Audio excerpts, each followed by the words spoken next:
So here we got a little bit of a reposition so that we got a clean look at the profile angle um, for the standing overhead press. So this is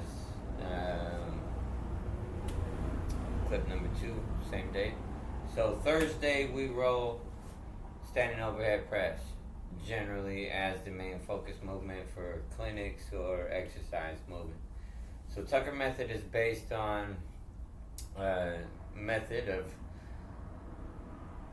gaining more and more and more and more self-control, more discipline, better form, better strength, better understanding of nutrition.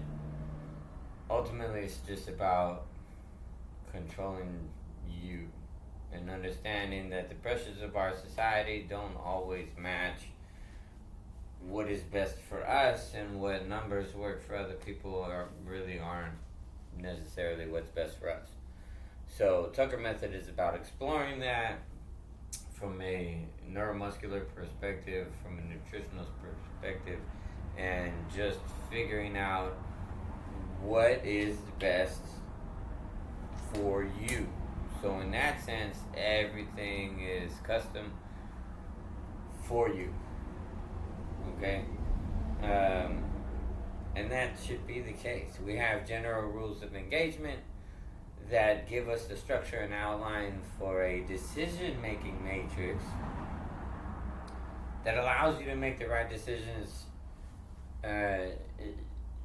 when considering different things. You know, strength, hypertrophy, all your workout, your fitness, your activity, your nutrition. Okay, so it's not hardline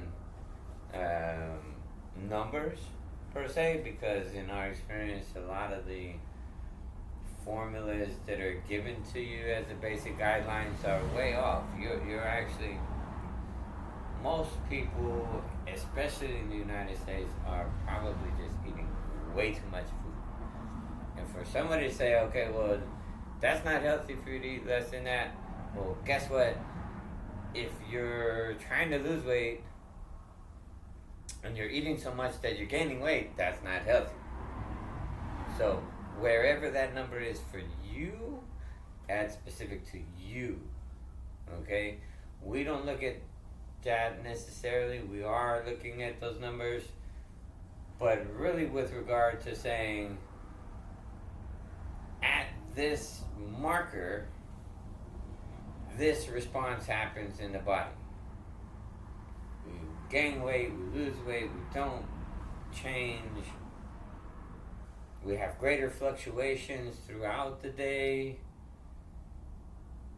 All kinds of different things happen. We have more water retention, whatever.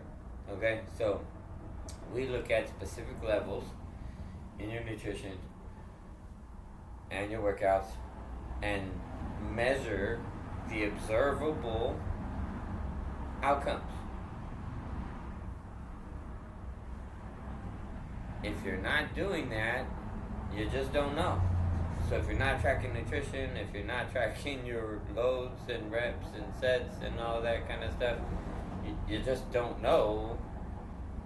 If you're not recording and reviewing your form, you just don't know that it's getting better.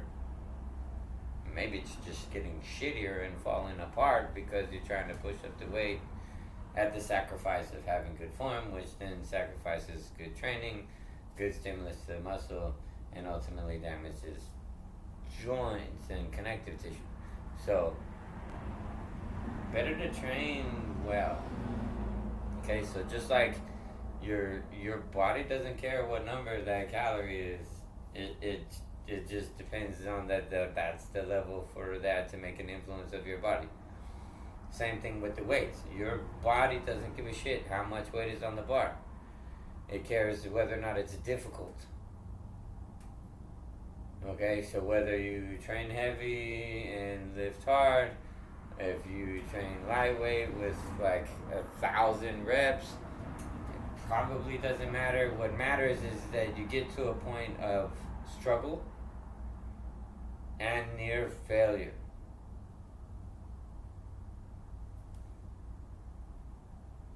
the concepts behind Tucker Method are based on the best things that everyone else has brought to the industry, and plugged in the holes. Take out the things that are the rules, the laws that actually have an impact that's observable.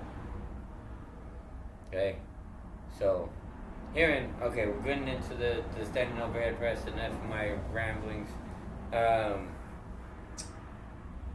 Shoulders retracted, lats engaged. Pull that down. Rotate enough just so that the elbows and wrists are stacked. We're keeping the core engaged as we reach overhead. Again, our grip width is dependent on our shoulder width, not how much we can pull in, but how wide is our shoulders. That's where we're going to put it right there. And then because these are small muscles, we're going to start with small weight. We're going to build up slowly during the warm-up to make sure that we have good form and good technique. Warm up the muscle really well. Get a good blood flow and pump into the muscle, and then challenge it with some heavier loads. Okay? So, all of that matters.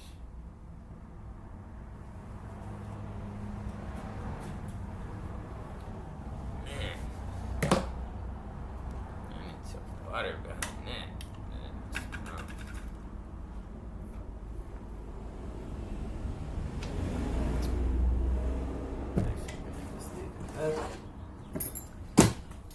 And so we're 10 days into the challenge, summer challenge, and let's see, I am started at 164, and this morning we're at 159.8, so a little over 4 pounds lost, and definitely been more accurate and more consistent with the workouts, so the cut is going in the right direction. I've already had to make adjustments to my calories and macros a couple of times, though, just to get us on the right track. So, like I said, a lot of estimates are wrong, okay? If you're not tracking and you don't see the observable expectations, then we need to make adjustments.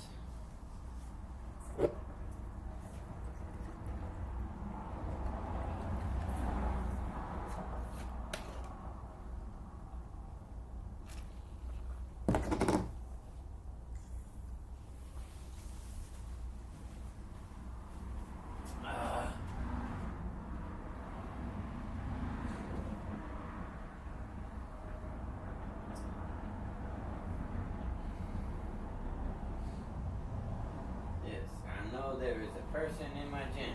Let's snooze this shit. Let's do 2 hours. Okay, so like I said, because it's slow, and we're gonna just load up slow. So we're gonna just start here. So my grip on this is about the same as a bench press, maybe a little bit more narrow. But when you grip up, push forward so that the shoulders are retracted, and straighten the arms. And so whatever that is right in front of your shoulder,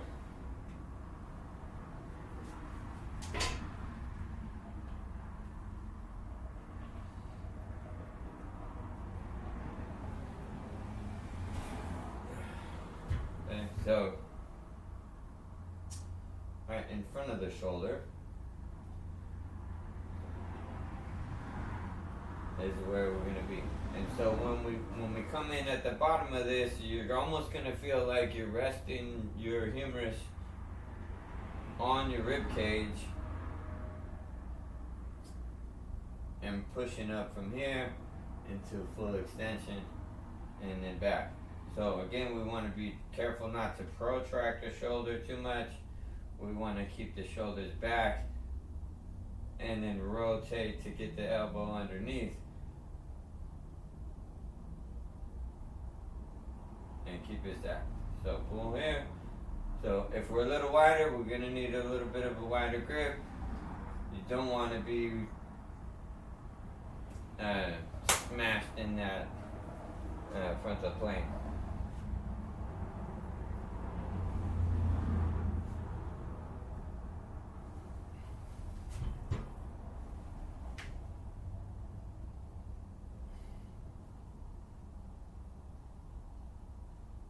So yeah, so this is about an inch more narrow than where I would grab a bench press.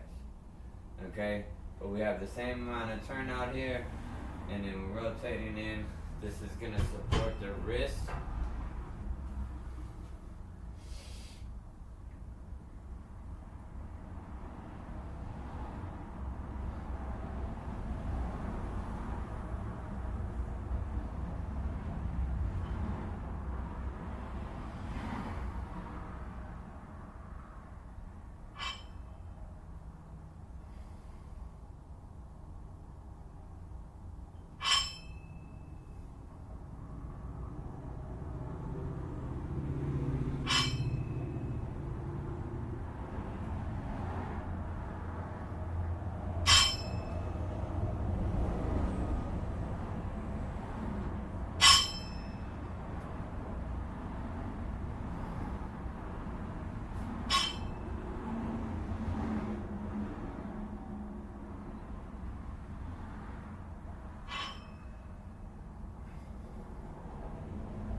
Okay, so we're not just working in the front, but by pulling all this back, we're also working all this upper shoulder in the rear as well.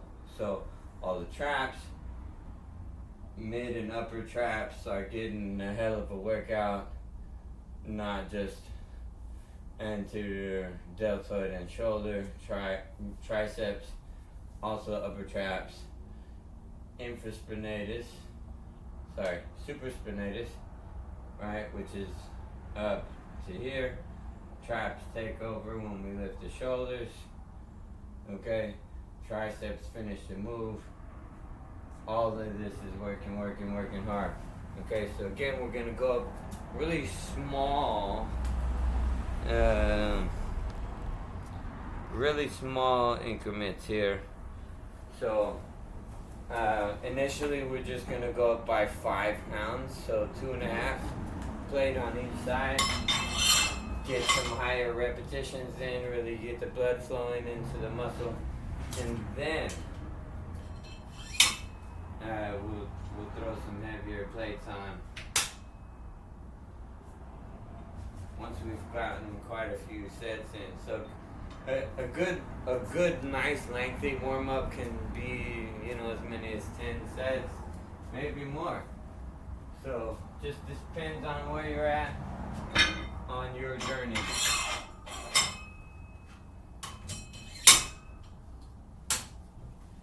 Make me like it raw.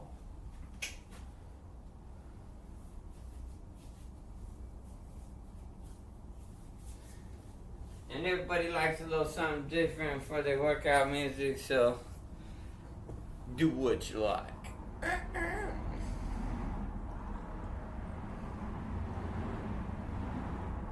Always kind of stir this up before you get some, because like I said previously, the granules will just drop out to the bottom. Creatine. By the way, creatine generally is not flavored at all. I mix mine with my pre-workout, which actually already has some in there, so I just put a few extra in it.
So I'm putting all these videos up just so that we can have the foundations, the principles that I work with.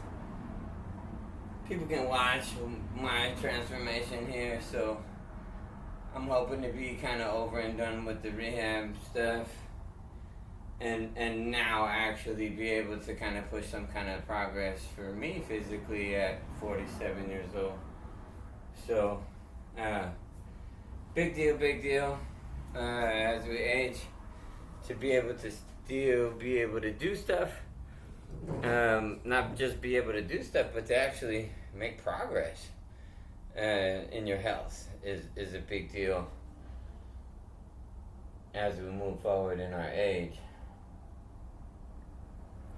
And I have to say, a big portion of where that comes from is having peace inside of yourself, having stability, a knowledge of who you are, what you will and will not stand for, and what you really want. So whether or not you can actually achieve that, who knows, maybe it's a dream, but it gives you something to strive for eternally. If that's the amount of dedication that you got, you're gonna keep trying. And that's what we're doing here is over the years and years and years of athletics and injuries and coaching and therapies and education, we've come down to this method that is safe, progressive for anyone at any stage of development, from rehab and or early childhood development all the way through to stability in professional athletes, increasing dynamic performance. It works.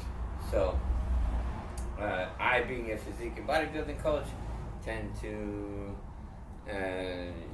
pay attention more to those type of clients just because that's what I do.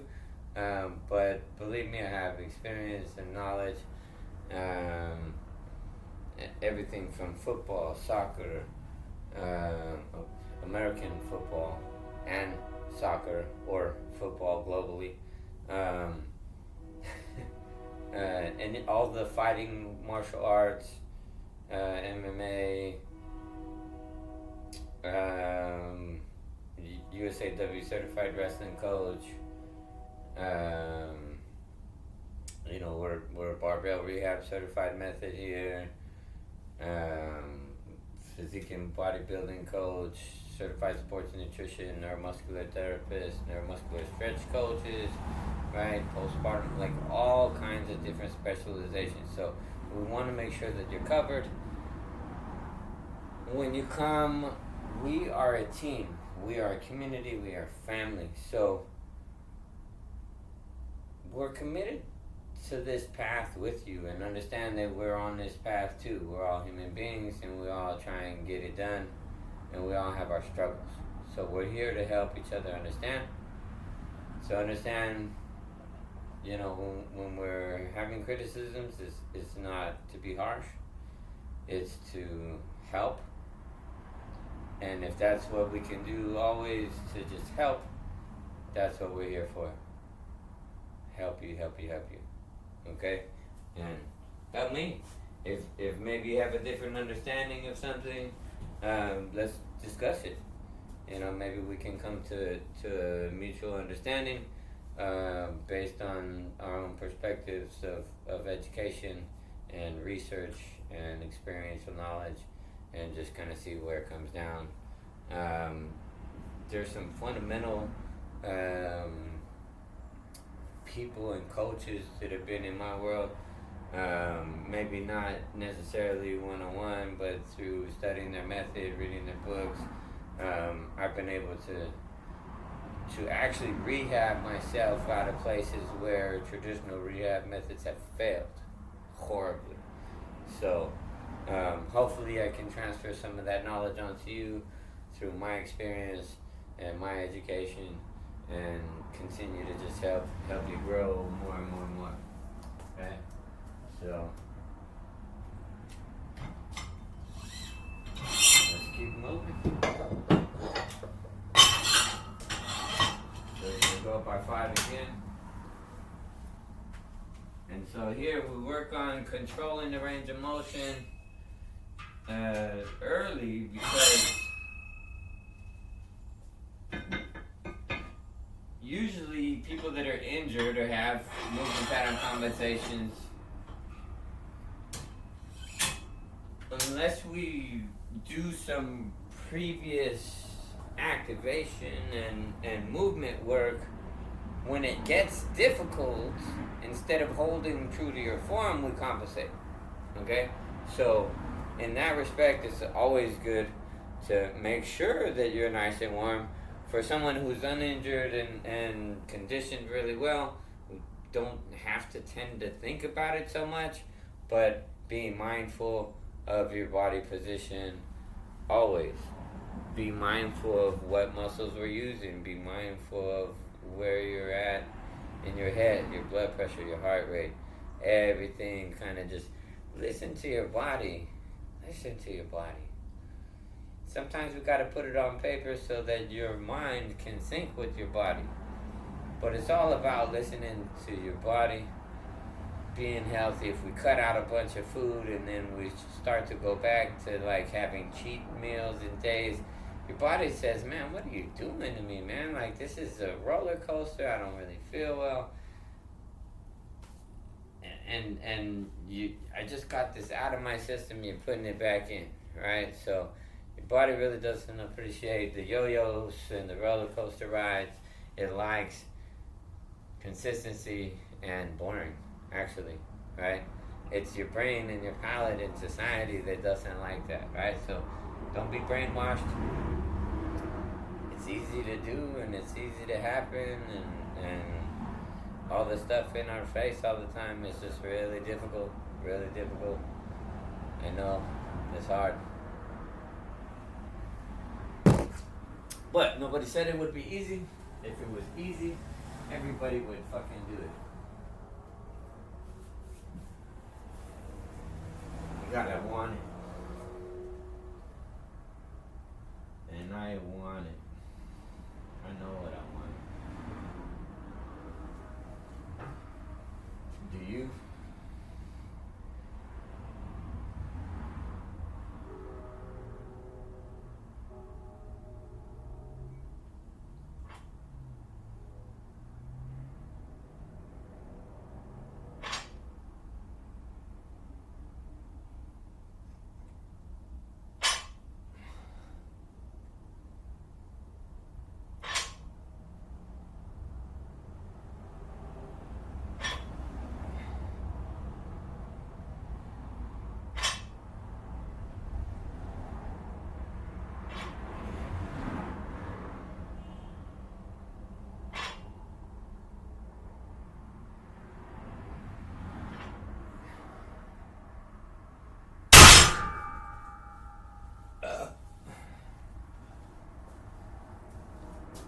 Alright, I know it's a little background noise, but I'm opening this bay door. It's starting to warm up in here a little bit. But I like the natural lighting. We're gonna open it up. So my apologies if it's too noisy.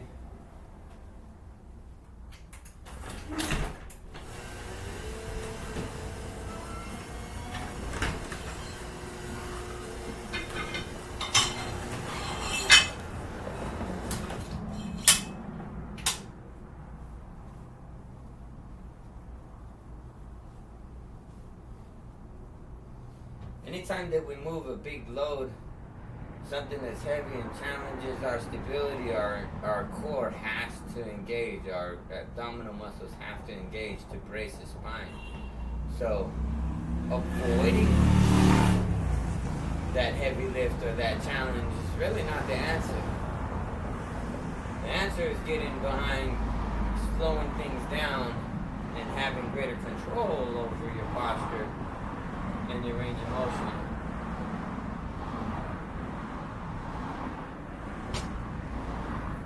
So I feel like I was a little narrow on that last one, so I'm going to go just a little bit wider so I can pull this right shoulder back. Just a little bit. Yeah, that's much better.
The goal is to remain in a good posture, especially in the weakened shoulder, while we continue to challenge it with a load.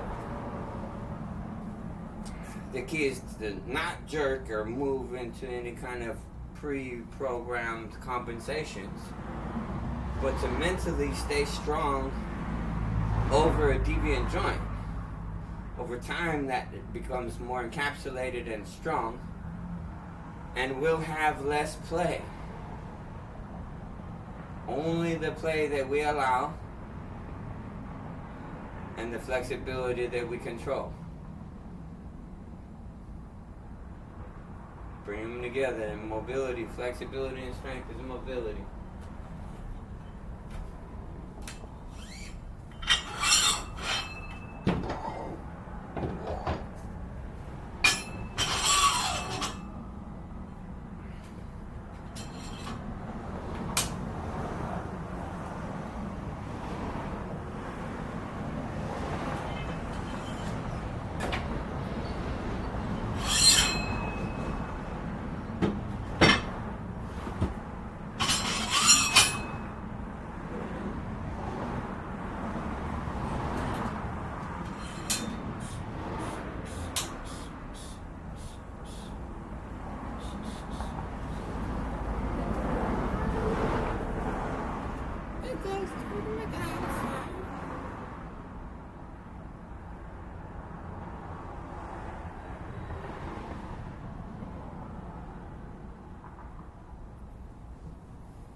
I don't know, I lost count.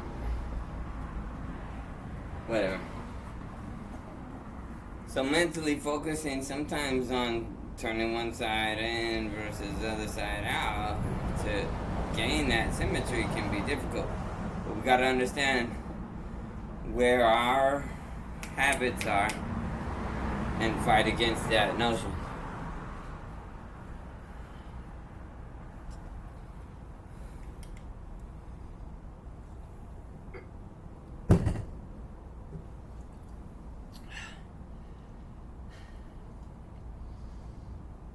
Get that water in, get that water in.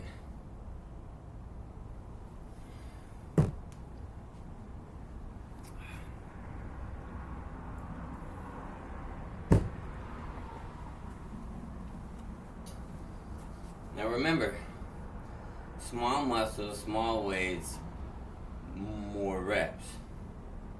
Big muscles, bigger weight.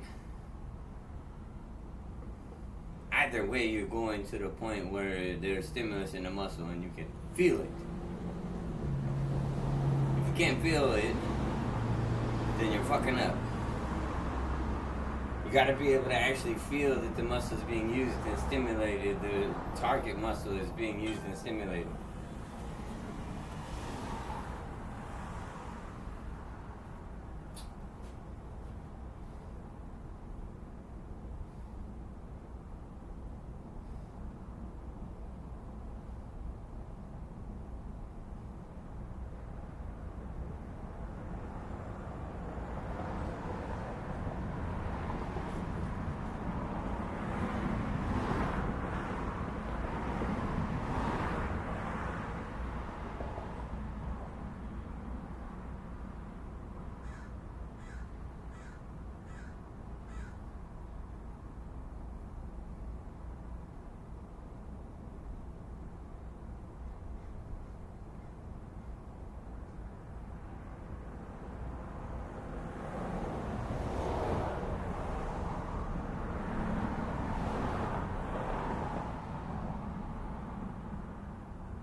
Okay.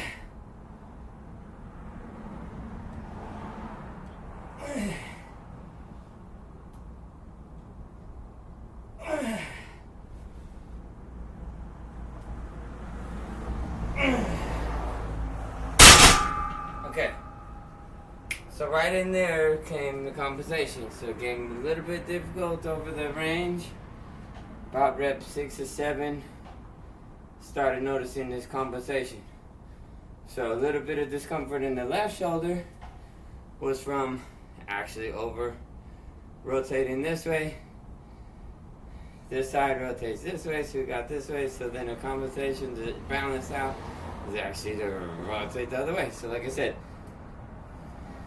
learning how to do this and control different rotations on different sides all at the same time takes neuromuscular coordination to correct this compensation so that we can train symmetrically once again, balancing out those muscle imbalances, creating postural issues, and so on and so on and so on. Okay? Pain is not good, and nobody likes it. So, let's stop being in pain. Okay? Okay. So, that also means that I'm not far off from being done. So we could take 2 approaches here. Or there's plenty more approaches, but in our method we could take 2 approaches here. So we may decide, okay, that was a good set for struggle. 10 was hard to keep and do good form. So you could keep this weight, whatever that weight is for you, and do sets here and keep trying to match that 10. And we may fail out after a couple of sets, maybe fail out at 8, 7, 6, whatever, right? So, and then as we fail out in a shortened range, if we get to 5 or 6 and we're just failing out hard, we're gonna lay it down right there so that we don't continue to push and damage the joint doing stupid shit, compensations. Okay? Or we could go a little heavier and do shortened rep sets, you know, in that 1 to 3 to 5 range, and keep increasing the load until we can kind of test out where we're at and see where we are for a maximal strength load. Which is not going to be a PR test, obviously, because we're well into the sets by now. So you'll have some fatigue, okay? So if we're going to do a PR day, we get to it pretty quick. Not a whole lot of warm-up and work beforehand. Some consideration to warming up, but nothing to this degree, okay? So, being that the shoulder is a little unstable, we're gonna just stick right here, and we'll push until we fail out. It's probably gonna take another 3 or 5 sets, which is consistent with studies and documentation. You kind of need at least 10 sets of good hard work sets, struggle sets, to be able to maintain or produce any kind of growth or mass in the body. So we want to stimulate the muscle over time quite a bit. So we're gonna take a short break and then come back for the finish right here.